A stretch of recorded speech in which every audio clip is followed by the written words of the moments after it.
আপনি যদি R15 নিয়ে কোথাও দাঁড়ান, তাহলে মানুষ আপনার R15কেই দেখবে, আপনাকে না।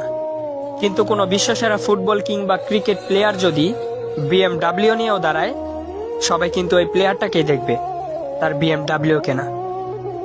আপনি যদি 10,000 টাকা দামের গেঞ্জি আর প্যান্ট পরেন, তাহলে মানুষ আপনার গেঞ্জি আর প্যান্টটাকেই দেখবে, আপনাকে না।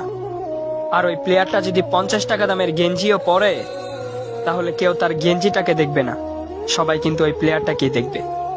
তাই আইফোন লাগবে, DSLR লাগবে, বাইক লাগবে, বাবা মাকে এত প্যারা না দিয়ে, ব্র্যান্ডের পিছনে না ছুটে নিজেকে ব্র্যান্ড বানানোর চেষ্টা করুন।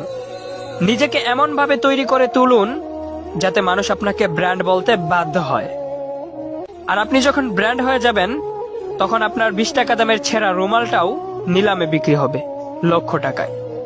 আর আপনি যখন ব্র্যান্ড হয়ে যাবেন, তখন আপনার প্রত্যেকটা জিনিসও ব্র্যান্ড